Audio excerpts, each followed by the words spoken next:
O podcast que você ouve agora é uma produção da Rádio Tertúlia.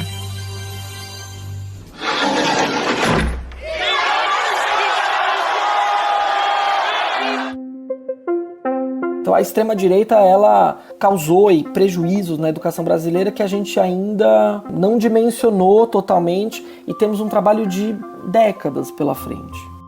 Ou seja, se você cria uma política que fragmenta tudo e elimina aquilo que é o mínimo equalizador, você demole o projeto da Constituição de 88 para a educação. É isso que a reforma do ensino médio faz.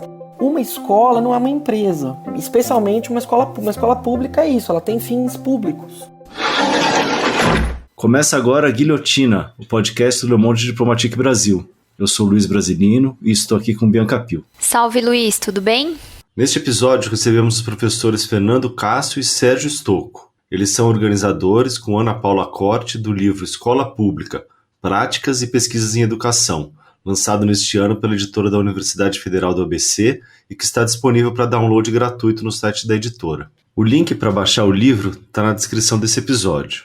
A gente vai conversar sobre a obra e também fazer um balanço sobre o que os 4 anos de governo Bolsonaro significaram para a educação e projetar as expectativas para o novo mandato do presidente Lula. O Fernando é químico e educador, doutor em ciências, professor do Centro de Ciências Naturais e Humanas da Universidade Federal do ABC e membro do grupo de pesquisa Direito à Educação, Políticas Educacionais e Escola.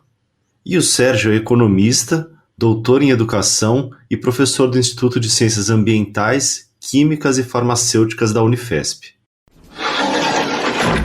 Oi, gente, tudo bem? Obrigado por aceitar o convite para participar aqui do Guilhotina. Olá, boa tarde a todas, todos. Boa tarde. Bom, sejam bem-vindos aqui ao nosso episódio 199.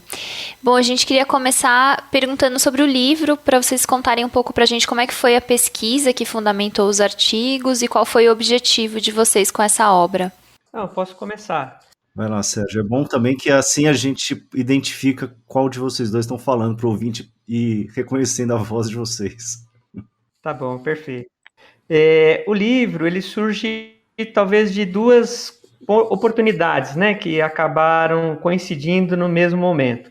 A primeira é a Rede Escola Pública Universidade, que se constitui lá em 2016, né, a partir de uma disposição de um grupo de professores em ajudar aquele processo da reformulação da política estadual, que naquele momento se propunha fazer uma reforma, né, curricular, escolar, da rede. E aí nós, em adesão, né, em apoio aos estudantes, fizemos todo um movimento de articulações e acabamos constituindo uma rede de pesquisadores com este interesse de, a todo momento, fazer uma interpretação das políticas públicas, fazer uma tradução das políticas públicas e, ao mesmo tempo, um apoio, né, a essa população vinculada aos próprios estudantes, professores, gestores das escolas. E também, nesse processo nosso de constituição da própria rede, surgiu a oportunidade lá da editora da UFABC de lançar um edital que tinha por objetivo promover publicações que tivessem uma vinculação mais direta, né, com o público em geral, e resolvemos buscar algumas questões, essa foi a proposta inicial do livro, né, pensar uma estrutura de questões que pudessem traduzir diversos aspectos de preocupações sobre a educação brasileira, particularmente aquilo que nos une à escola pública.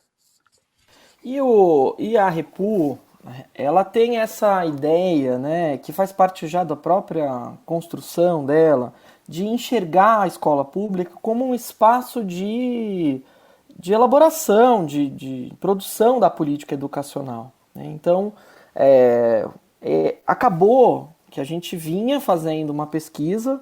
O Sérgio era o vice-coordenador da pesquisa, cujo objetivo era analisar, então, 25 anos de política educacional no estado de São Paulo, sob todos os seus aspectos, e o livro acabou se tornando uma espécie de um material de divulgação científica, né, de elementos ali da pesquisa para um público maior, né? Então, um livro de política educacional para ser discutido na escola, para ser usado por estudantes, por professores nas escolas, que é uma coisa que não é muito comum, né? Isso, então, dialoga com a ideia da Repu de enxergar a escola como um espaço de produção da política educacional. Uhum. Bom, entrando já no assunto do livro, né? A gente queria começar perguntando para vocês o que é a escola pública. Talvez começando pelo Sérgio, que no livro traça uma trajetória dessa instituição, né? Desde sua criação até os dias de hoje. Sérgio, o que é que essa perspectiva histórica permite compreender sobre o significado da escola pública? Nesse momento, né, depois vamos falar também um pouco de conjuntura, nesse momento talvez é uma possibilidade de reinterpretar uma desconstrução, né? Ela teve um momento ali da Idade Moderna, em que o iluminismo, através de uma perspectiva de construção do Estado, né, da formação da população em geral, como uma forma comum, única, laica, gratuita, né? Aquela formação da educação de massas, e isso vai se desenvolvendo na medida em que o Estado vai se constituindo cada vez mais um agente importante de representação da sociedade.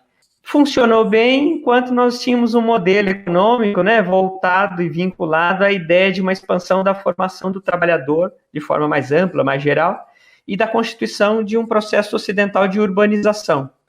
Só que as reconfigurações produtivas, né, das últimas 4 décadas têm demonstrado e desmontado a possibilidade da gente pensar a escola pública naquele modelo, né? Então, a proposição desse primeiro capítulo, mas do livro em geral, é fazer interrogações sobre vários aspectos da escola. Nesse caso do primeiro capítulo, a interrogação é sobre esse sentido de escola pública. Infelizmente, nós que trabalhamos com escola, né, somos formadores de professores, então nós estamos sempre nas escolas, percebemos que aquele sentido mais geral que a população tinha sobre a escola pública, né, sobre o desejo de que seus filhos tivessem uma formação escolar, né, uma formação na educação escolar, ele vai se desfazendo no processo social que nós estamos, nesse momento, enfrentando. A consideração da importância dessa formação escolar, dessa apropriação da cultura geral que a escola pública, do ponto de vista da construção do conhecimento científico, traz. Então, isso é uma preocupação nesse caso, né? Como é que a gente reconstitui, revaloriza, repensa os sentidos da escola pública que parece que, nesse momento, está desconectado, né, do processo econômico, do processo social em geral. Ao mesmo tempo, a escola pública é um caldeirão, né? É o lugar onde está 85% da população em idade escolar no Brasil. No ensino médio, essas taxas são ainda maiores. E é um espaço, né? Um espaço de socialização onde as pessoas se encontram com, né, as outras pessoas, com as diversidades, com as diferenças. É um espaço de alta tensão em vários sentidos. Onde diversos problemas, diversas coisas, diversas demandas sociais param ali, explodem ali, extravasam ali. Então, essa escola, com todas essas interrupções, todas essas questões relacionadas ao mundo contemporâneo, também é o lugar, ainda é o lugar, onde as pessoas na idade escolar, na infância, na adolescência, passam a maior parte do seu dia, né? E, portanto, tem um monte de demandas que aparecem daí. Eu acho muito, muito importante dizer isso, porque, a despeito de todas as análises que a gente possa fazer, né, em linha mais de longo prazo, a gente vai identificar coisas, né, do tipo, em algum momento, os estudantes ocuparam as escolas e mais de 1.000 escolas no Brasil demandando acesso ao conhecimento, demandando participação, demandando uma série de coisas. Cresce o número de escolas ocupadas no país por estudantes secundaristas contra a reforma no ensino médio e contra a PEC 241, que prevê cortes em recursos para a educação. De acordo com a União Brasileira dos Estudantes Secundaristas, a UBS, já são 330 escolas ocupadas. Os estudantes estão chamando esse movimento de primavera secundarista. Agora nós temos uma reforma do ensino médio que desmonta o acesso ao conhecimento na última etapa da educação básica, e a gente tem estudante na rua demandando aula, demandando uma escola com infraestrutura mínima, e assim por diante, né? Fernando, A gestão acabou virando um sinônimo de eficiência, né, e combate à corrupção quando a gente está falando de políticas públicas, órgãos públicos, etc. E muita gente, inclusive, tentando se eleger com esse discurso, né, e conseguindo, em alguns casos. E aí eu queria perguntar para você, porque no capítulo que você escreveu, você mostra justamente os efeitos concretos desse discurso para a escola pública, né? Então eu queria que você dividisse um pouco com a gente quais as consequências que você considera mais importantes, assim, que você conseguiu avaliar. A palavra gestão, ela foi capturada, né, por um determinado tipo de discurso, quer dizer, gestão escolar, a gestão educacional, a gestão de redes como administração dos sistemas de ensino, isso sempre existiu, né, e sempre existiu dentro, né, dentro desse paradigma de escola moderna, mas assim, faz parte do fazer, né, escolar, quer dizer, a administração escolar ela é um fenômeno que não é só um fenômeno administrativo burocrático, é um fenômeno também pedagógico. Então, daí a gente tem um monte de literatura, né, de trabalhos e de pessoas aí que escreveram muito longamente sobre isso, sobre o papel, o que é que significa a gestão escolar, e que o gestor escolar, a gestora escolar não é um mero gerente, né? É uma pessoa, é um educador e tem uma série de coisas. E acho que é isso, né? Quando a gente olha, por exemplo, a educação brasileira, né, pós-88, a gente consegue identificar ali, né, na Constituição de 88, tem um projeto equalizador, tem a ideia de definir um direito à educação, de definir a necessidade de você ter uma escola distributiva, né? Quer dizer, a educação é uma política distributiva, orientada para a igualdade, para a equalização, que tem a ver com... Então tem um princípio equalizador ali, né? E esse princípio equalizador pressupõe técnicas, formas de gestão para isso funcionar, né? Então a gente olha, por exemplo, nós temos um sistema de fundo de financiamento que é o Fundeb. Então isso exige uma alta tecnologia de gestão educacional, de gestão de recursos, de distribuição de recursos, de formas de fazer, técnicas e regras e regulamentos e comitês e formas de dividir a tomada de decisão. Quer dizer, isso é um processo complexo de gestão, mas de gestão pública, né? De gestão da coisa pública, de uma instituição pública, com fins públicos, com fins distributivos, né?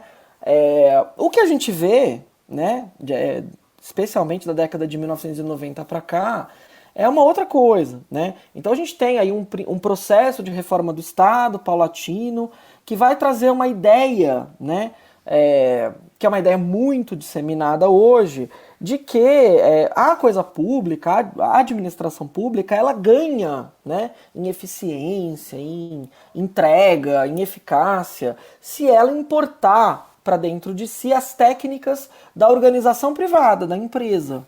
Então é por isso que a gente tem essa outra gestão, né? Que é essa gestão que é vendida eleitoralmente como essa solução milagrosa que resolve todos os problemas, né? Que realiza miraculosamente a eficiência do setor público, que diminui o gasto, que aumenta a eficácia, que é mais responsiva, que é menos corrupta, que é mais rápida.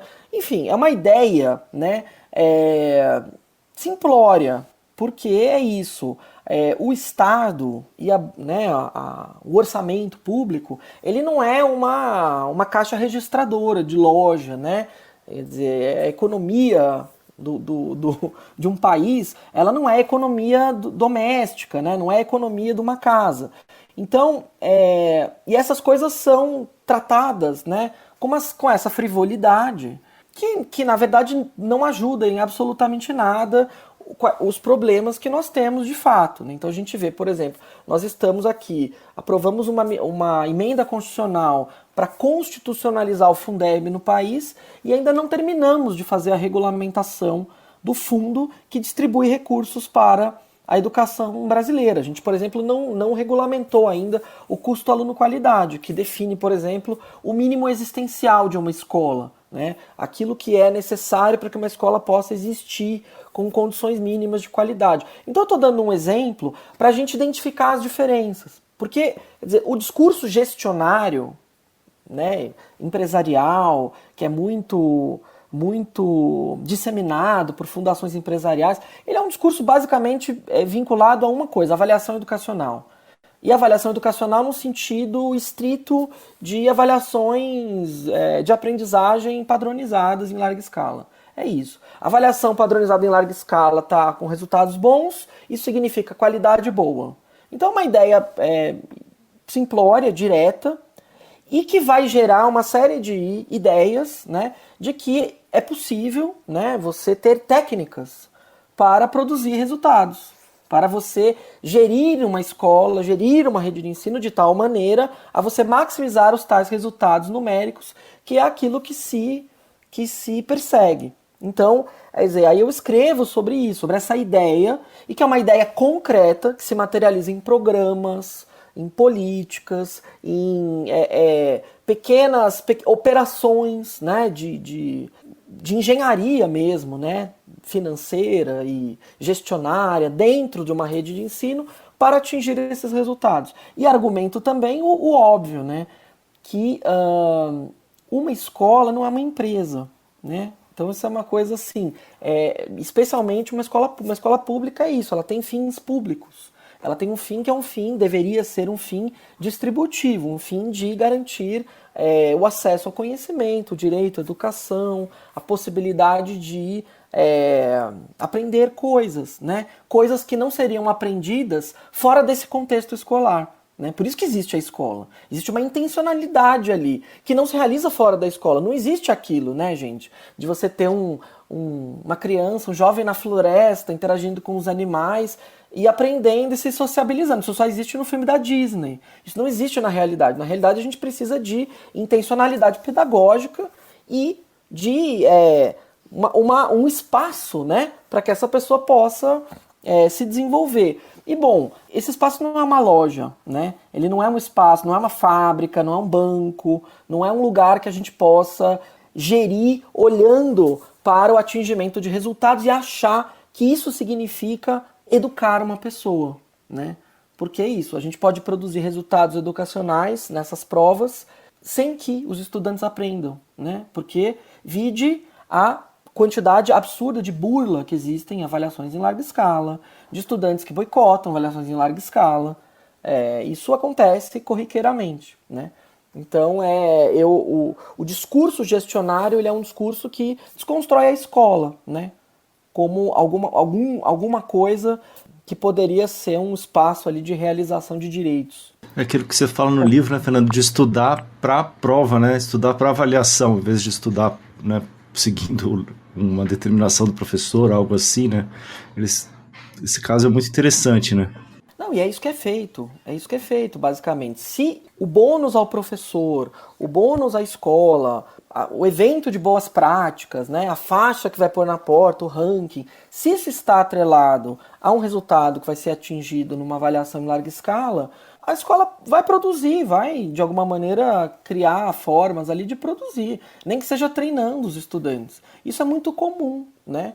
Então a gente, no livro, trata aí de um programa específico chamado Método de Melhoria de Resultados, que basicamente é o que a gente chama do ciclo PDCA, que é um negócio usado em engenharia de produção, em fábrica, em loja, em banco, e isso né, transposto para a escola e evidentemente não funciona, porque a educação ela é um processo indeterminado. No fim, né? Ela não é um processo com determinações claras. Por exemplo, eu vou dar um exemplo muito simples. Eu estou aqui falando com vocês, falando com um público, e eu não tenho a garantia de que esse público vai pegar o que eu estou dizendo e seja capaz de reproduzir exatamente o que eu estou dizendo. Vai transformar o que eu estou dizendo. E isso faz parte do processo. Tem um aspecto aí que é um aspecto que eu não consigo controlar. Eu, professor, não consigo controlar. Então é impossível a gente controlar todas as variáveis do processo educativo de maneira a assegurar um resultado mensurável, controlável, reprodutível. Isso não existe em educação. E nem deveria existir. Porque o processo educativo é um processo rico, é um processo diverso, é um processo... a beleza do processo tem a ver com isso, que as pessoas são diferentes, têm projetos diferentes, desejos diferentes, não é? Então, a gente não consegue simplesmente pegar isso e fazer isso se amoldar a uma planilha de resultados, né? Quer dizer, então, via de regra, todo mundo que tenta fazer isso, a gente pode praticamente dizer, com certeza, que não é educador, que não sabe o que é uma sala de aula, nunca pisou numa escola, né? Como professor, não tem noção do que é o processo educativo. Sérgio, quer complementar? É que eu acho nessa linha também, né, de pensar o discurso da gestão e os projetos que estão em disputa nesse discurso, né? Então, se a gente olha, por exemplo, a nossa Constituição Federal de 88, ela é bem representativa disso e acho que dá para traduzir isso pelo livro também, nos questionamentos que a gente faz da escola. É o seguinte, de um lado tem o artigo 6º, que é a Seguridade Social, né, a ideia de uma garantia plena de dignidade das pessoas. De outro lado, tem os artigos da ordem econômica, lá a partir do 142, né? Onde você deixa claro que você quer fazer o discurso da Seguridade Social, mas não quer abrir mão de um processo de, como disse o professor Fernando, redistribuição da riqueza. Não há espaço para redistribuição da riqueza. Então, quando a gente olha para a escola pública e olha esse discurso da gestão, a gente está enxergando essas disputas que estão em questão. Por exemplo, quando a gente fala lá no capítulo 2 de Educação e Direitos Humanos, né, pensando essa construção de uma igualdade, de uma educação com integralidade, como disse o Fernando agora há pouco, que é diferente ou é o oposto da educação que se prega hoje como direito de aprendizagem, onde o máximo que você quer é a produção de resultados específicos, né, como se fosse possível, isso disse o professor Fernando também.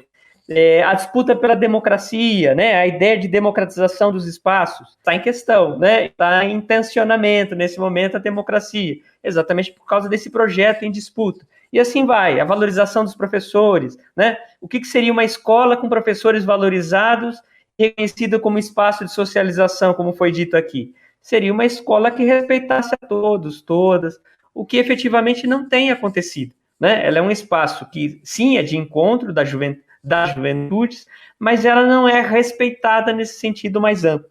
Então, eu acho que esses projetos em disputas também vão aparecendo naquilo que se pretende que seja a escola, ou pelo menos os atuais gestores, aqueles que têm sido eleitos responsáveis do Poder Executivo para conduzir esse processo da escola, não têm permitido que ela consiga construir essa transformação. O Fernando mencionou na resposta aí anterior o novo ensino médio. Eu queria perguntar para vocês justamente aí sobre essa etapa do ensino que já vem passando por muitas transformações, inclusive desde antes aí dessa reforma atual, né? No artigo da Ana Paula Corte, ela conta que nos anos 90, diante do crescente número de alunos que concluíam o ensino fundamental, a pressão pelo ensino médio aumentava, mas que não tinha vaga para todos os estudantes que desejavam seguir os estudos, né? Vocês podem fazer um pouco um resgate aí desse período e contar para a gente o que mudou de lá para cá em função aí desse aumento da demanda? Fernando? Tem uma interpretação que a Ana Paula faz e que eu acho que ela é muito acertada, que é uma ideia de que é isso, né? O ensino médio ele foi ampliado, universalizado, a partir de uma demanda de estudantes do ensino fundamental que estavam na escola e precisavam de escola. Então, essa ampliação foi feita de forma improvisada, né? Especialmente improvisada. Então, a interpretação dela, com a qual eu concordo, é que não houve um planejamento, não foi pensado um modelo de ensino médio no Brasil, de fato, para que, por exemplo, neste momento, a gente possa dizer, olha, o antigo ensino médio não funciona, então precisamos de um novo ensino médio. Essa ideia de que a gente está substituindo um modelo antigo por um novo não é uma ideia adequada, porque não existe um modelo anterior. O que existiu foi um certo improviso, uma certa irracionalidade, inclusive, nessa expansão algo atabalhoada do ensino secundário no Brasil, né? Então, é isso, né? Os estudantes estavam no ensino fundamental, precisavam de escola. E aí, abre sala de aula, né? Com os mesmos professores, com as mesmas características, com as mesmas condições. Tanto é que a gente pode ver, inclusive, a própria estrutura do financiamento da educação, ela foi incluir o ensino médio depois. Porque o primeiro fundo que existiu foi o Fundef. O Fundeb veio depois para incluir modalidades, outras etapas da educação básica, né? Então é isso. O ensino médio no Brasil, em termos de legislação, ele só foi universalizado na legislação em 2009. Vejam vocês, né? Então é muito recente, em termos históricos, que a gente tem uma escolarização obrigatória de 12 anos só a partir do ano de 2009. Então tem muitas pessoas que argumentam e vão dizer, mas foram feitas muitas reformas do ensino médio, houve várias tentativas, né, de constituir um modelo de ensino médio no Brasil. Mas nenhum modelo de ensino médio que foi planejado, eu digo para vocês, em 2012 foram aprovadas diretrizes curriculares nacionais para o ensino médio. Essas diretrizes nunca foram implementadas, né? Então o que nós temos é, na verdade, um ensino médio que não tem um modelo, que foi, né, improvisado e que nunca conseguiu se consolidar adequadamente a ponto de nós estarmos numa situação de dizer vamos reformar o ensino médio para substituir por alguma coisa melhor e etc. Eu acho que tem uma outra perspectiva aí também que está inclusa, né, nessa ideia desse período de 1990, que eu acho que é importante lembrar dela, que é uma certa constituição histórica desse ensino médio que era elitista, né? Vamos lembrar assim, lá nos anos 1940, na Lei Geral de Educação, a gente separava, né, o ensino científico do ensino acadêmico, né? O ensino científico do ensino profissional. Existiam trajetórias diferentes. E até 1967 ainda tinha o exame de admissão para entrar no secundário, o que hoje para nós é o 6º ano, né, em diante. Então, isso significou todo um processo de, primeiro, popularização da educação escolar. Esse estágio de atingimento da popularização vai se completar ali nos anos 1980, que é quando você tem já próximos de 98% das crianças na escola do ensino fundamental. Mas o ensino médio, ele não se popularizou, não atingiu a sua universalização. E aí começa esse ponto que a Ana Paula traz no texto, né, e o Fernando também comenta, que é esse momento, né, de um encontro entre uma população estudantil, né, adolescentes e jovens, que começa a ter a formação do ensino fundamental completo, então demanda a etapa seguinte, que é o ensino médio, com um momento econômico de crescimento, ou seja, aí já é o texto da Carla, né, para falar se existe trabalho, né, com um momento econômico mais favorável de crescimento e que indicava que haveria oportunidades para quem tivesse formação escolar. Então, as duas coisas favorecem uma grande busca pelo ensino médio.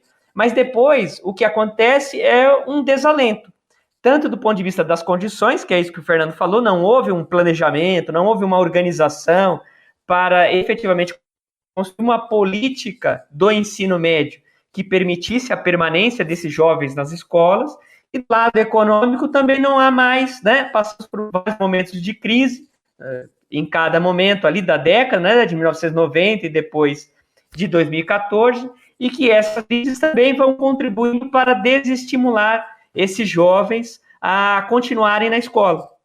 Então, as duas coisas vão criando esse estrangulamento do ensino médio. Então, quando a gente está hoje discutindo isso que a gente chama, né, aí o nome também é ruim, né, esse novo ensino médio, porque na educação, tudo quando a gente quer superar algo como um perfil ideológico, você taxa de velho, né, de atrasado, de arcaico, né, de tradicional, e aí põe o nome novo para dizer que algo vai se transformar completamente, o que neste caso, como disse Fernando, não se transforma. E não se transforma porque traz um modelo que, aliás, é muito velho, né? Quando a gente lê a Lei 13.415, que dá forma ao chamado novo ensino médio, ela, na intenção geral, por exemplo, do ensino técnico profissionalizante, não é muito diferente da 5692 de 1971, que tentou fazer isso e foi um completo fracasso, né?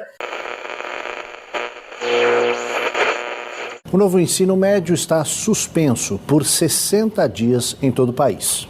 A suspensão foi decidida depois da consulta pública feita pelo Ministério da Educação para avaliar e reestruturar o novo ensino médio. A medida também atinge o Enem, que seria atualizado a partir das mudanças curriculares.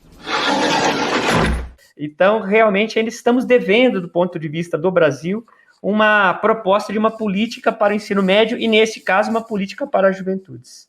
E eu queria perguntar para vocês, para quem está ouvindo a gente e não acompanhou as discussões da suspensão do novo ensino médio, quais que são os pontos que vocês consideram mais problemáticos dessa reforma, né, que o Sérgio acabou de mencionar, que inclusive não tem nada de muito novo, mas também explicar para a gente quais são as expectativas que vocês têm agora com essa suspensão, se vai ter de fato uma participação maior da sociedade civil nesse momento, ou se vocês não estão tão otimistas assim. Bom, eu concordo com o Sérgio, o novo ensino médio é tão novo quanto o Partido Novo, né? Que é essa ideia, né? Essa ideia de você adjetivar e criar realidade, a partir simplesmente da enunciação, né? Bom, eu tenho colocado, assim, em entrevistas, etc., que a reforma do ensino médio, no novo ensino médio, ele faz, em termos sintéticos, 3 promessas para a juventude brasileira. Ele promete liberdade de escolha, né? Então uma flexibilização curricular que vai garantir aos jovens e às jovens do Brasil a possibilidade de sonhar. É lindo, né? Porque é uma ideia de que todo mundo vai poder escolher os seus trajetos, as suas trajetórias, enfim, na escola. A segunda promessa é essa promessa que o Sérgio acaba de mencionar, que é uma promessa velha, que é uma promessa feita na Lei 5692, na reforma do 2º grau da ditadura militar, que nunca se realizou, né, de você ter qualificação profissional para todo mundo que quiser, né? E a gente, obviamente, desconfia dessa promessa, uma vez que a reforma do ensino médio não está acompanhada de nenhuma política de expansão de rede física de escola técnica no Brasil, nem federal, nem estadual. E a terceira promessa é uma promessa de expansão de carga horária, que ela visa atacar 2 coisas, né? Ela visa, primeiro, lidar com uma assimetria histórica de carga horária entre estudantes do período noturno e do período diurno. Então, estudantes trabalhadores do período noturno, historicamente, têm uma carga horária escolar menor. Ou seja, fica menos tempo na escola, chega mais tarde na escola, sai mais cedo, chega às 7, sai às 11, tem 5 aulas por dia. Quem está estudando de dia tem 6 aulas, às vezes 7. Então, é uma coisa bem concreta. Você tem 2 escolas diferentes para pessoas diferentes. E essa promessa da expansão de carga horária está acompanhada pela expansão da escola de jornada ampliada, o tal do tempo integral, né? Que é um modelo de escola eleito como o modelo prioritário para a implementação da reforma do ensino médio. Então é isso o que a reforma promete. Agora, o que a reforma cumpre, né? O que ela faz? Aí nós temos, de fato, contribuído no debate. A Rede Escola Pública Universidade publicou pesquisas, notas técnicas, temos participado de um debate nacional bastante quente sobre o assunto, né? Então nós temos visto, por exemplo, que a reforma do ensino médio aprofunda desigualdades educacionais no Brasil. Desigualdades de acesso à escolarização. Então, assim, recentemente eu tive num seminário na Câmara dos Deputados e falando sobre isso, mostrando dados, uma série de coisas, e foi questionado pelo Mendonça Filho, ex-ministro da Educação, de Michel Temer, que estava presente na sala, e que desafiou, né, os resultados, os dados empíricos da pesquisa, dizendo, olha, mas esses problemas de desigualdade não eram anteriores à reforma? E eu acho essa pergunta muito interessante, porque isso conecta com a discussão que a gente está fazendo aqui desde o começo dessa nossa conversa, né? A gente tem um sistema escolar, um sistema educacional estruturalmente desigual no país. Porque nós temos um país que tem desigualdades muito grandes, muito profundas, e são tão profundas que a Constituição de 88 consignou como uma função, um objetivo do Estado brasileiro reduzir as desigualdades. Está no artigo 3º da Constituição. Muito bem. Então, o que acontece? A gente tem um sistema desigual e a gente tem a definição da educação, do direito à educação, da oferta educacional, do financiamento educacional, ele é todo desenhado, a partir da Constituição de 88, para a equalização, para a gente combater as desigualdades, já que o combate às desigualdades é uma função precípua do Estado brasileiro. Muito bem. O que essa reforma faz é demolir o sistema. Então o que ela faz? Ela acaba com a formação geral básica dos estudantes. Ela estabelece como um teto de 1.800 horas o que os estudantes podem aprender e vão aprender de comum na escola. Isso é muito sério. Isso é muito sério, porque nós estamos falando de um sistema desigual e no qual eu vou demolir aquilo que seria um núcleo de equalização, né? Quer dizer, todo mundo vai ter tantas aulas de matemática, todo mundo vai ter tantas aulas de geografia, todo mundo vai ter sociologia, tantas horas. A gente elimina isso e cria uma ideia falsa de que as pessoas vão ter a possibilidade de escolher trajetórias, caminhos e realizar os seus sonhos e ter uma formação assim, prêt-à-porter, que não existe concretamente no mundo real de uma rede de ensino depauperada, né, de profissionais da educação com salários baixos, sem condições de carreira, sem condições de trabalho adequadas, em escolas sem infraestrutura. Ou seja, se você cria uma política que fragmenta tudo e elimina aquilo que é o mínimo equalizador, você demole o projeto da Constituição de 88 para a educação. É isso que a reforma do ensino médio faz. E ela faz isso de maneira violenta. Então nós estamos observando de fato que estudantes pobres têm menos acesso aos chamados itinerários formativos do que estudantes mais ricos, dentro das redes públicas. Nós estamos observando objetivamente que não há professoras e professores para assumir as múltiplas aulas das múltiplas componentes curriculares que foram inventadas. Nós estamos observando objetivamente que os estudantes, especialmente do período noturno, estão tendo a sua expansão de carga horária à distância, nos mesmos moldes da pandemia. Ou seja, na prática, a gente pega, por exemplo, uma rede estadual como a do estado de São Paulo, que é a maior do país, o estado mais rico do país, e a gente constata que a rede estadual de São Paulo nem mesmo cumpre a lei da reforma do ensino médio. Porque ela não oferece 3.000 horas letivas anuais, seja porque não tem professor, seja porque oferta ensino à distância para estudante pobre. Então veja, a reforma do ensino médio na prática é uma política de barateamento da educação pública, dos mais pobres. Então, ela viola o caráter distributivo da política educacional, que deveria ser distributiva, deveria ser uma política realizadora de direitos para todo mundo. Então, se você tem uma política pública de educação que oferece uma escola pior para quem sempre teve uma escola pior, essa política viola a função do Estado brasileiro de combater desigualdades. Bom, esse é o cerne da discussão. É interessante notar isso, né?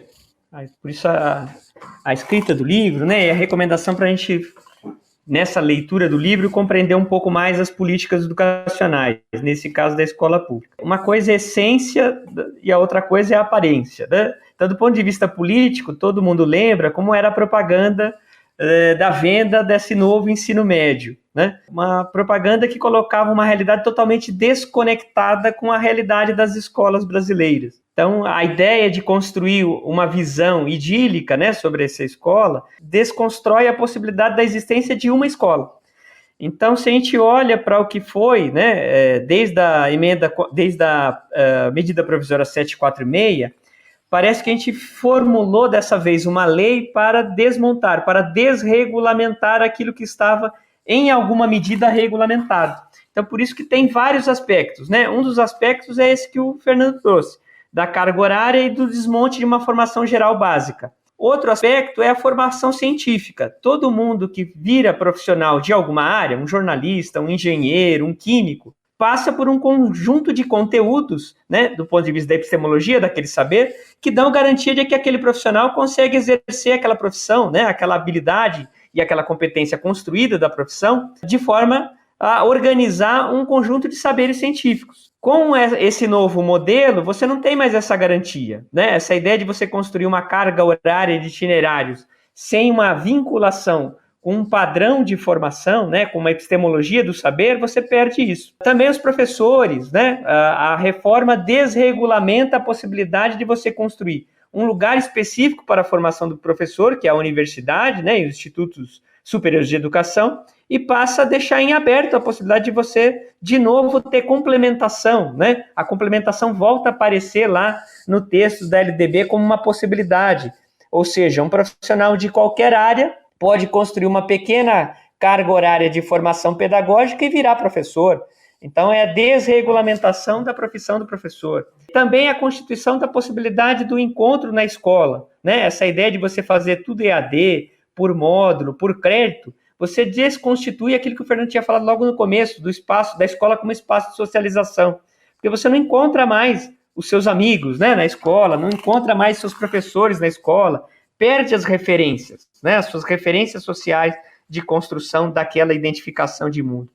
A primeira parte da pergunta sobre a suspensão do calendário, ela é um tanto capciosa, né, porque assim, vamos lembrar que os sistemas estaduais de educação é que controlam boa parte da oferta, ou quase a totalidade da oferta do ensino médio.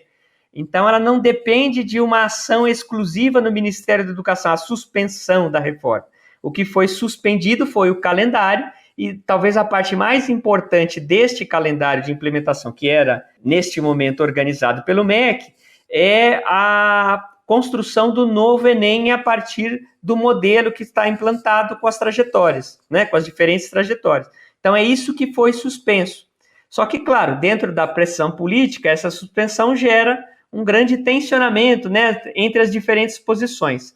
Do nosso ponto de vista aqui, né, meu, do Fernando, da Rede Escola Pública Universidade, e de um conjunto de mais de 600 entidades nesse país que vem construindo essa discussão desde o começo do ano passado, não tem muito o que fazer com essa reforma, né, uma vez que ela desconstrói a possibilidade de um dia ter uma política para o ensino médio. Então, o que nós devemos fazer é revogar essa reforma e, a partir de uma discussão séria, coletiva, ampla, sobre as possibilidades de formação e permanência do jovem na escola, construir uma política educacional para o ensino médio que seja integrada, porque esse é um outro problema da reforma. Nós levamos 4 décadas para fazer aquilo que lá falamos da 5692, de 71, né, que é tentar criar uma formação que juntasse, né, a história do secundário nesse país era separada, era segregada. Aí, ainda naquele momento, era primeiro grau e segundo grau. Só com o LDB de 1996 é que a gente juntou, constituindo o que a gente chama de educação básica. Então, a ideia de ter uma formação única, comum, que construísse a cidadania, né? A formação crítica que está lá na nossa LDB. Mas a reforma, ao fazer toda essa desconstituição da possibilidade de uma formação comum, ela desconstrói de novo essa possibilidade, deixando de novo jovens segregados a uma etapa de ensino que eles não podem cumprir. E eu quero complementar dizendo o seguinte, o governo federal, o governo Lula, né, a gente vai falar também disso, né, mas o governo Lula não tinha intenção de debater, de discutir, de polemizar sobre o assunto reforma do ensino médio, né. E aí é bom dizer o seguinte, que o Ministério da Educação é um ministério que está sendo gerido naquele sentido empresarial, né, por um ex-governador de estado, né, tem uma secretária executiva que também foi vice-governadora de estado, que são fortemente alinhados a fundações e institutos empresariais que estavam lá em 2016, junto com Mendonça Filho e Michel Temer, e que fizeram essa reforma acontecer. Então não havia intenção. Então é justamente por conta da pressão de entidades, de associações científicas, de sindicatos, de grupos de pesquisa, de movimentos estudantis, que o Ministério da Educação se viu obrigado a abrir uma consulta pública, a suspender o calendário, a fazer uma série de movimentos no sentido de institucionalizar o conflito, né? Ou seja, levar para dentro do governo o conflito. O Lula é especialista nisso, né? Em institucionalizar conflitos, para tentar ali, digamos assim, apaziguar os ânimos e encontrar uma solução intermediária que seria reformar a reforma. Mas, como o Sérgio já comentou, nós não acreditamos que essa reforma seja reformável na medida em que ela, por qualquer aspecto que você analise, qualquer, né, do ponto de vista de oferta, do ponto de vista de acesso, do ponto de vista de permanência, do ponto de vista de trabalho docente, ela produz desigualdade. E ela piora as desigualdades existentes. Então, nesse sentido, não temos como, né, aceitar uma política educacional que piora as desigualdades educacionais num país já profundamente desigual.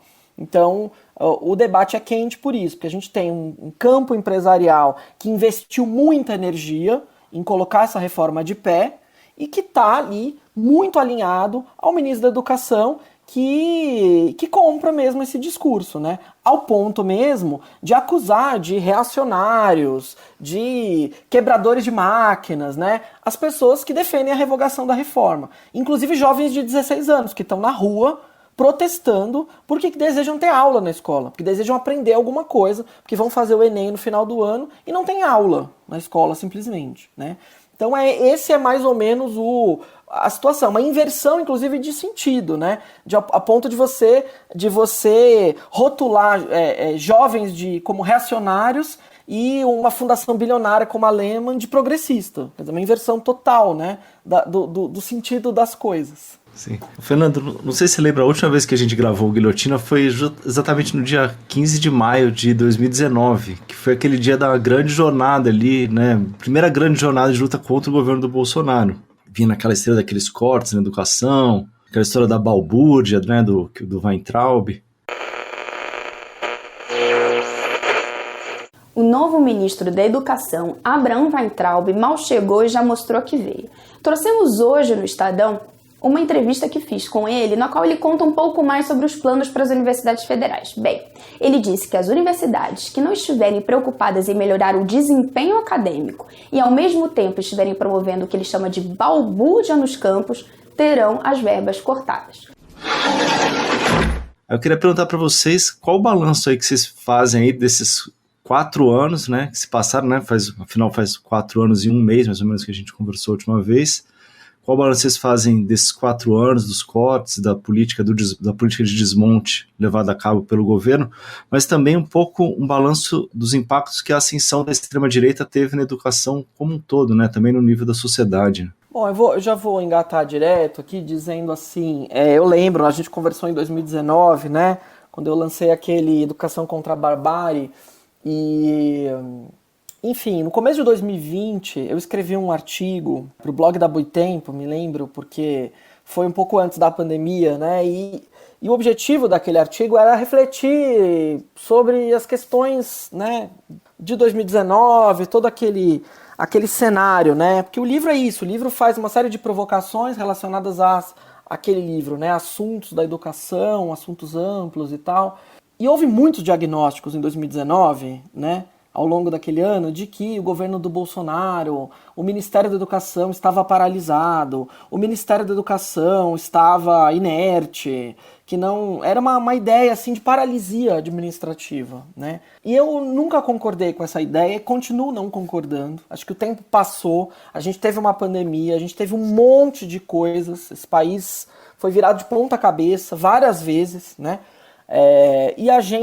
Eu continuo não concordando, eu continuo achando que o governo Bolsonaro, ele não operava, né, pelo menos do ponto de vista da educação, ele não operava numa perspectiva de policy, de política pública. Né? Não tinha uma ideia do que era formulação, implementação, avaliação, essa ideia de que uma política tem uma certa estrutura de planejar, de pensar nos resultados esperados, de balancear a efetividade social e eficiência econômica, que são coisas básicas. Quando a gente planeja uma política pública, coloca uma política pública para funcionar e depois avalia essa política pública, né? Então vejam, o que nós estamos falando agora do ensino médio é isso, nós estamos falando de política pública, que não produz os efeitos desejados ou que produz efeitos indesejados. Esse debate nem fazia parte do governo do Bolsonaro. Então tinha muita gente que ficava tentando, né, dialogar mesmo com o governo Bolsonaro, achando que o Weintraub e aquele que veio depois, o Milton Ribeiro, que aquelas pessoas seriam capazes de operar dentro de um paradigma de política pública, mas eles não estavam interessados nisso. O que não quer dizer que eles não tivessem um projeto. Essa é a diferença. Eles tinham um projeto, educacional inclusive, tanto que levaram esse projeto a cabo. Um projeto de asfixia da escola pública, obras paralisadas no país inteiro, de creche à universidade. Isso foi visto, isso está aí, para quem quiser ver. Né? Verbas para pesquisa reduzidas a praticamente zero. Todas as estruturas burocráticas do Ministério da Educação, da CAPES, do FNDE, todas ou esvaziadas ou colocadas a serviço de interesses pessoais muito específicos. Veja a quantidade de escândalos de corrupção. Então, assim, era um projeto destrutivo, um projeto que não estava preocupado com educação, com nada, nem mesmo com os indicadores, nem mesmo com a ideia dos indicadores. Então, eles tinham algumas coisas ali, né? Algumas políticas que eles criaram. Então, por exemplo, o programa das escolas cívico-militares era uma coisa que eles inventaram, né? Eles apoiavam a educação domiciliar, mas de uma maneira um pouco, né, num nível assim meio genérico, porque era uma pauta legislativa complexa, que envolvia um monte de discussões, um monte de coisas ali que precisavam ser feitas e eles não tinham habilidade, capacidade para fazer. Eles tinham uma política de alfabetização, que era uma política de alfabetização anticientífica, né, totalmente negacionista, né, ultrapassada, década de 1930. Então era isso, basicamente. Eles eram pequenos programas ali que tinham em que eles conseguiam carregar a sua ideologia, né? Aquilo que eles achavam que era a boa educação, naquela visão de mundo, né? Veja, eles tentaram criar um programa, uma grande reforma universitária em 2019, chamada Futurice, que não parava de pé, porque era uma coisa que não tinha condições de parar de pé, né, do ponto de vista normativo, do ponto de vista administrativo, até do próprio enquadramento jurídico dos contratos, das parcerias público-privadas, não tinha como. Ou seja, eles não tinham condições de fazer, né? Então o que nós vimos é isso, nós tivemos um governo que não operava numa lógica de política pública. Então, né, hoje é muito interessante a gente ver os implementadores da reforma do ensino médio dizendo que a reforma do ensino médio deu errado porque o governo Bolsonaro não fez a articulação federativa necessária para a reforma acontecer. Quer dizer, o governo Bolsonaro não tinha nem ideia, ele simplesmente implodia a articulação federativa. Veja o Programa Nacional de Imunização, que foi implodido. E que é uma política que depende de articulação federativa, né? Do município, do estado, da União, da distribuição da vacina, da aplicação da vacina lá no posto de saúde, da compra no fornecedor internacional até a aplicação lá no posto de saúde. Então eles não tinham esse tipo de ideia, né? Ou eles não tinham interesse. Então, assim, desse ponto de vista, não teve política pública, né? Agora, do ponto de vista de política, de politics, né? É bom que em inglês tem 3 palavras para isso. E essas palavras a gente teve muita coisa. Então quando a gente olha o reacionarismo escolar, o projeto de captura da escola, né? De fragmentação da sociedade, de fanatização, de propagação de discursos de ódio, de violência, bom, isso é muito eficaz, né? Tanto a gente vê hoje a violência nas escolas explodindo, e isso é reflexo de uma construção discursiva e de política, que embora não tenha sido feita do ponto de vista, né, dentro de uma ideia de política pública que a gente conhece, ela é muito eficaz, né? Então é isso. O Escola Sem Partido, ele é inconstitucional, né? Ele é inconstitucional. O STF já deu várias ações de inconstitucionalidade em relação a todas as teses do Escola Sem Partido. Mas os políticos bolsonaristas no país inteiro, da Câmara de Vereadores até a Câmara Federal, continuam entrando com projetos de lei inconstitucionais. Porque, vejam, o objetivo não é aprovar o projeto de lei. O objetivo é manter a base, manter o séquito fanatizado, radicalizado. Então, assim, é isso que eles fizeram e continuarão fazendo. Por isso é que lá em 2019 eu disse que nós tínhamos uma tarefa pedagógica, que é mais séria ainda do que uma tarefa de judicial, né? De simplesmente judicializar tudo e colocar tudo na ilegalidade. Nós temos uma tarefa educacional de longo prazo no Brasil. Então a extrema-direita, ela causou prejuízos na educação brasileira que a gente ainda não dimensionou totalmente, e temos um trabalho de décadas pela frente. Bom, eu vou em linhas gerais também por este caminho, mas talvez eu vou buscar um outro eixo nos adversários políticos, né? Quando a gente fala extrema-direita no Brasil, é difícil caracterizar a não ser pelos grupos mais definidos, né? Que nós possamos buscar algumas características que a gente vai chamar de radicalização, de violência, de comportamentos, que vamos enquadrar nessa classificação de extrema-direita. Bom, primeiro, o Brasil é um país escravocrata, é um país plutocrático, desigual, desumano, violentíssimo. Então, num espaço como esse, claro que tudo aquilo que aparece como violência, como indignidade nos choca, mas nos choca enquanto grupo social também, né? Talvez não choque quem esteja na periferia, quem esteja sofrendo mais diretamente o resultado disso que é o Brasil. Mas, pensando nessas fontes de influência, então vamos pensar assim, né? O governo Bolsonaro e a educação. O primeiro problema é a gente imaginar, como o Fernando disse, que eles teriam uma política aos olhos da política liberal ou socialista sobre educação. Claro que não podem ter, né? Porque essa é uma perspectiva de quem constrói uma pactuação de Estado e enxerga na educação a possibilidade da construção social, de formação, de construção de uma tradição por essa pactuação, né? Por um Estado democrático de direito, por ter relações que são pontuadas pela diversidade, né? Pelas conquistas, das hegemonias. Bom, isso é um jeito de ver a história. Para esses outros grupos, e vamos pontuar os grupos, os interesses se uniram em torno do governo Bolsonaro com uma perspectiva que é completamente diferente. Então vamos pensar assim, do ponto de vista econômico, o grupo do agronegócio e aquele tipo de empresariado que apoiava o governo Bolsonaro. Aí é a leitura Florestan Fernandes da sociedade brasileira, né?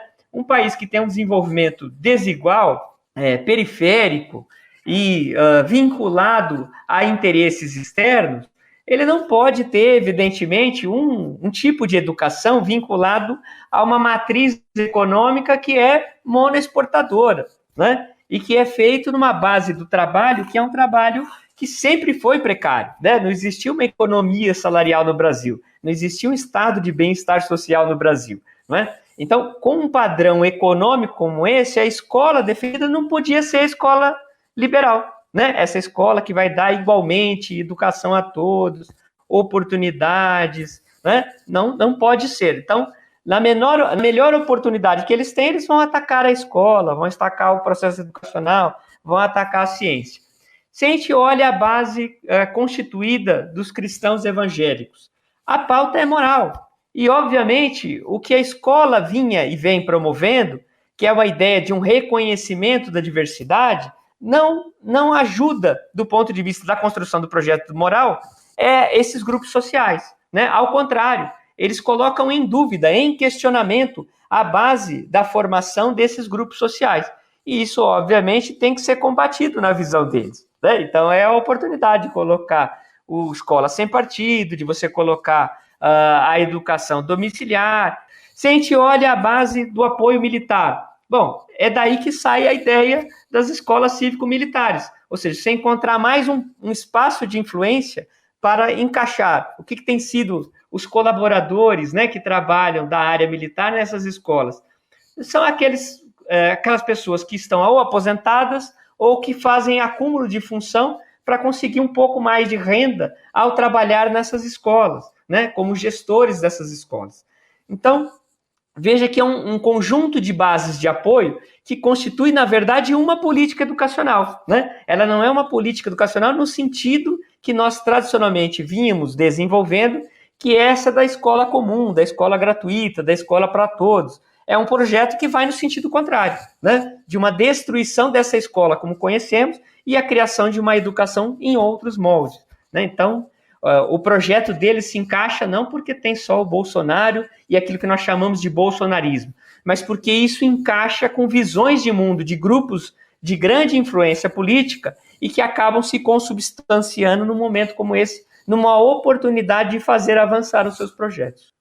E eu vou dizer uma coisa, assim, né, considerando esse debate, por exemplo, da escola cívico-militar e desse novo momento que nós estamos vivendo, Bianca perguntou, né, quer dizer, os desafios, que superar, o que fazer e tal, né, veja a dificuldade, né, que nós hoje, que o atual governo Lula, a dificuldade que ele tem de lidar, de enfrentar as questões, né. Então, falamos do ensino médio, né, que é um projeto do governo do Michel Temer e tudo mais, podemos falar das escolas cívico-militares, que faz parte da política educacional do governo Bolsonaro. O governo Lula, o MEC do governo Lula, do atual, ainda não enfrentou a questão das escolas cívico-militares e nem vai enfrentar aparentemente, ao que tudo indica, né?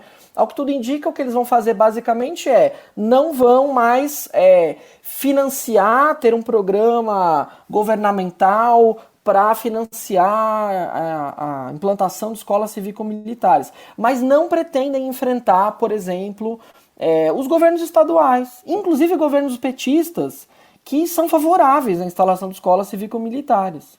Por exemplo, a Bahia e o Piauí, para citar 2 exemplos, que historicamente colocaram lá escolas cívico-militares e são governos petistas. Então, assim, o atual governo também pisa em ovos, e eu concordo muito com o Sérgio por isso, porque se está falando de não enfrentar não apenas os governadores de estado, os secretários de educação, mas uma fração da população significativa que acredita que a escola cívico-militar é uma coisa adequada, uma escola adequada, disciplinadora, etc. É preciso lembrar que o Bolsonaro teve dezenas de milhões de votos, né? E não só de bolsonaristas, mas de pessoas que têm um pensamento, uma visão conservadora, ou uma visão mais moralista, etc., mas que acreditam naquele projeto, né? Então, de fato, esse governo está tendo que se haver com isso, com o fato de que nós temos uma sociedade que é hoje muito mais reacionária, ou pelo menos assim, muito mais explicitamente reacionária, e que apoia esse tipo de política. Então, a gente está chegando ao final do episódio. Eu ia justamente fechar fazendo uma pergunta, pedindo para vocês fazerem um balanço trazendo esse exemplo, né, de não terem ainda revogado totalmente, né, o Programa Nacional das Escolas Cívico-Militares. E, por outro lado, a gente tem alguns pontos positivos, como o reajuste do PNAE, né, de 39%, né, o PNAE é o Programa Nacional de Alimentação Escolar. Então, eu queria que vocês fechassem o episódio fazendo um pouco do balanço também, trazendo o que vocês consideram de positivos e, além desse exemplo das escolas cívico-militares, outros pontos que são mais delicados, complicados e, enfim, que precisam ser revistos. Bom, eu vou falar rapidamente, porque eu já concluo e passo para o Sérgio. A minha leitura, Bianca, é o seguinte, é que aquilo que não é muito polêmico, né, obras em escolas, alimentação escolar, os próprios reajustes, né, dos servidores federais, que envolve largos setores da educação, a retomada de investimentos assim, essenciais nas universidades, nos institutos federais. Então, assim, políticas, né, infraestrutura escolar, construção de creches, enfim, a gente está vendo uma série de coisas que estão sendo anunciadas, colocadas em prática, e que não polemizam muito, né, porque não, assim, digamos, não são questões, né, que tensionam ou que lidam, né, com as tensões da sociedade em relação ao o que é uma escola, o que é justo ou não é justo em termos de educação, o que é que significa distribuir, o que é que se deve ensinar na escola, quem é que deve saber o que é que se ensina na escola. Então, assim, essas questões são questões que não geram polêmica, né? Agora, todas as questões que geram polêmica, reforma do ensino médio, escolas cívico-militares, questões envolvendo formação docente, salário docente, carreira docente, piso salarial, porque assim, se elevou o valor do piso salarial e você não tem nenhuma política, nada para obrigar os entes federados a pagar o piso salarial. Veja a situação do Rio de Janeiro, para dar um exemplo muito pontual de uma rede de ensino que está num estado de catástrofe, de calamidade, uma rede estadual. Após mais uma assembleia e passeata, os profissionais da rede estadual de educação decidiram manter a greve. O sindicato e o governo definiram uma nova rodada de negociações marcada para o próximo dia 14. Para o encontro, o CEP solicitou as presenças do governador Cláudio Castro e do presidente da Alerj, o deputado Rodrigo Bacelar. A paralisação da categoria teve início no dia 17 de maio. Então, tudo aquilo que é tranquilo, precisamos ter uma merenda escolar melhor, eles fazem, então está acontecendo. Agora, tudo aquilo que envolve lidar com as tensões sociais que estão colocadas, que estão presentes e que precisam ser enfrentadas de alguma maneira politicamente, quer dizer, o governo não vai conseguir se isentar de tudo, não vai conseguir abrir consulta pública sobre tudo para dizer, olha, decidam aí e a gente vai fazer o que a sociedade... Não é tudo que é plebiscitário. Tem coisas que exigem decisões políticas, escolhas, né? E escolhas que significam, por um lado, sacrificar a popularidade, né? É assim que funciona. Ser presidente, assumir um governo, significa também isso.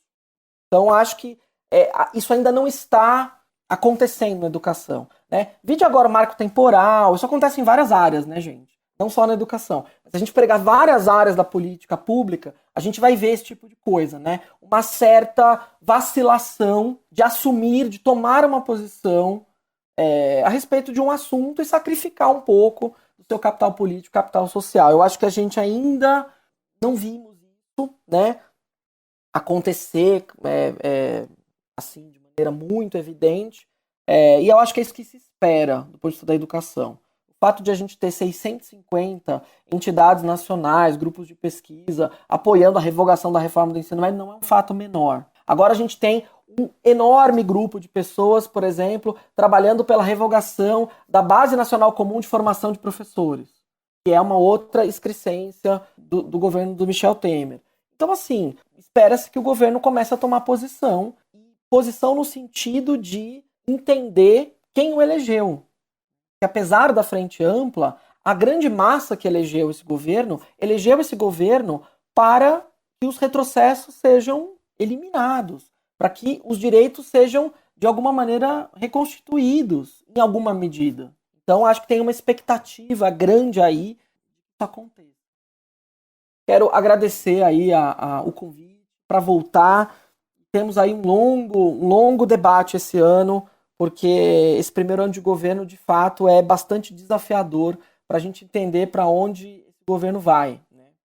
Bom, eu vou fazer aqui, não dá tempo, de fazer análise de sustentação do governo, né? Então, vou me ater à ideia apenas do papel do MEC e os desafios. Bom, eu vejo o seguinte, a primeira coisa é que nós vamos ter que reconstruir, né? Temos todo um desafio para reconstruir uma certa linha de políticas. Lá nos anos 1980, a gente disputava, né, do ponto de vista das políticas públicas, as políticas universais e as políticas setoriais, né, as políticas localizadas. E a gente foi construindo um padrão que era sistemas universalizados, por exemplo, o SUS, a assistência social e a educação, de certa forma, né, apesar de ter um problema federativo, né, de responsabilidades compartilhadas, a gente construiu uma certa universalidade do atendimento ao cidadão, através das políticas públicas. E íamos construindo também, governo a governo, algumas políticas focalizadas do ponto de vista da renda, da atenção à saúde, à educação, à segurança e assim por diante. Ocorre que esse período do governo Bolsonaro, né, ele desconstruiu essa possibilidade de ter uma linha. A gente elegia os gestores públicos e elegia o legislativo, e de alguma forma o que se disputava era em que foco você colocaria o programa, né? Em que caminho você acentuaria ou não a universalização. Só que nesse momento você tem um Ministério da Educação totalmente desconstituído como equipe, né? Nesse sentido de dar manutenção a políticas de alfabetização, políticas de valorização dos professores, política de inclusão e atendimento à diversidade. Tudo isso foi sendo desconstituído como organização. E agora nós temos um momento de tensionamento eleitoral que não vai permitindo que a agenda seja, de certa forma, orientada por isso. Ou seja, a biruta, né, do governo, para onde vão os ventos, não estão permitindo uma leitura clara, né, do que fazer, nesse sentido de manutenção da sua sustentação. Então, o que acaba ocorrendo? Tudo que você vai precisar aprovar no MEC para constituir como uma política, você vai ter que disputar o orçamento, porque, ao mesmo tempo, você tem a colocação dos recursos orçamentários para o Congresso para fazer as emendas dos parlamentares. Então, tem sido mais valorizados os projetos que criam uma dispersão do processo de atenção da política, né? Cada deputado e cada senador buscando na sua base eleitoral aquilo que vai ser realizado em educação, saúde, assistência, segurança e assim por diante, e muito menos dentro de uma valorização de uma unidade governamental que pudesse criar uma articulação possível de atendimento, por exemplo, do Ministério da Educação. Então eu vejo um governo Lula inicialmente com muitas dificuldades de fazer essa necessária organização, porque a instabilidade política não o permite fazer. Então, o caminho seria dar intensidade aos tensionamentos na linha de agenda que nós defendemos. Ou seja, aproveitar, talvez, no caso da educação, que nós estamos num momento importante de reconstrução daquilo que vai ser o nosso novo Plano Nacional de Educação no ano que vem. Né? A Lei 13.005, o Plano Nacional de Educação, vigirá, né, entre 2014 e 2024. A partir dali, nós temos que aprovar um novo plano. Então, precisamos constituir algum tipo de força social de mobilização que dê, de novo, intencionalidade e um certo rumo, um direcionamento para que as políticas se vinculem a elas. Porque se ficarmos nesse processo dispersivo e segregacionista das políticas, nós tenderemos a ter 4 anos de disputas acirradas e pouco avanço nas áreas mais significativas, que são essas que o Fernando falou, que vão gerar os tensionamentos sociais. É isso. Obrigado pelo convite e uma satisfação poder jogar com vocês sobre esses temas. Perfeito, Sérgio. Perfeito, Fernando. Foi um prazer receber vocês aqui no Guilhotina. Hoje recebemos os professores Fernando Cássio e Sérgio Stocco, organizadores com Ana Paula Corte do livro Escola Pública, Práticas e Pesquisas em Educação, que está disponível para download gratuito no site da editora da Universidade Federal do ABC. O link está aí na descrição do episódio. O Guilhotina é o podcast do Le Monde Diplomatique Brasil. Para nos apoiar, faça uma assinatura a partir de R$ 12,90 em nosso site diplomatique.org.br/assine. Te convido também a nos seguir ou favoritar o Guilhotina na plataforma em que você nos ouve. E avalie ou comente o nosso podcast em seu tocador de áudio para a gente conseguir alcançar mais pessoas. E se você tiver sugestões ou críticas, é só escrever para a gente em guilhotina@diplomatique.org.br. Este episódio foi produzido e apresentado por mim, Bianca Pio, e Luiz Brasilino. A edição e a sonorização são da Rádio Tertúlia. Obrigada pela audiência e até mais. Despencados de voos cansativos, complicados e pensativos, machucados após tantos crivos, blindados com nossos motivos, amuados, reflexivos e dali antidepressivos, acanhados entre discos e livros inofensivos. Será que o sol sai pra um voo melhor? Eu vou esperar, talvez na primavera o céu clareia, vem calor. Vê só o que sobrou de nós e o que já era, e colapso, o planeta gira. Tanta mentira aumenta a ira de quem sofre mudo. A página vira, o som delira, então a gente pira e no meio disso tudo tamo tipo passarinhos soltos a voar, dispostos a achar um ninho, nem que seja no peito um do outro. Passarinhos soltos a voar, dispostos a achar um ninho, nem que seja no peito um do outro. Laia, laia, laia, laia, laia, laia, laia, laia, laia, laia, laia, laia, laia.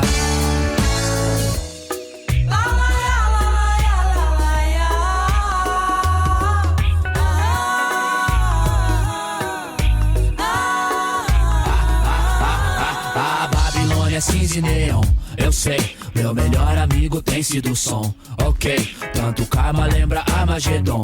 Orei, busco vida nova tipo ultrassom. Achei, cidades são aldeias mortas. Desafio, nonsense, competição em vão. Que ninguém vence, pense no formigueiro, vai mal. Quando pessoas viram coisas, cabeças viram degraus. No pé que as coisas vão, João.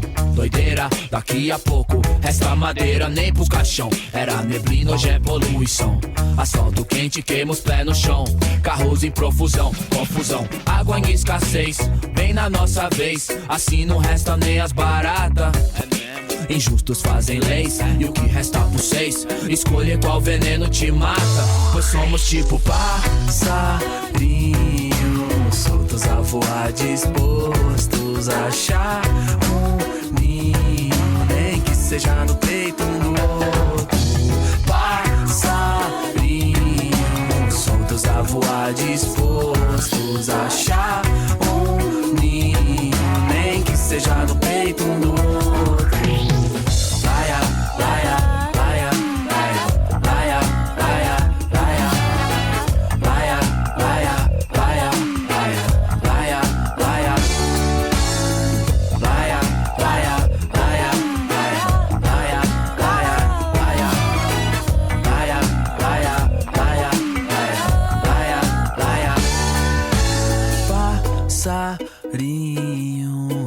dispostos a voar, dispostos a achar. Você ouviu a música Passarinhos, do Emicida, com participação de Vanessa da Mata. Este episódio do Guilhotina teve edição de Beatriz Pasqualino e suporte executivo de Raíssa Lazzarini. 1, 2, 3, nem que seja no peito um do outro.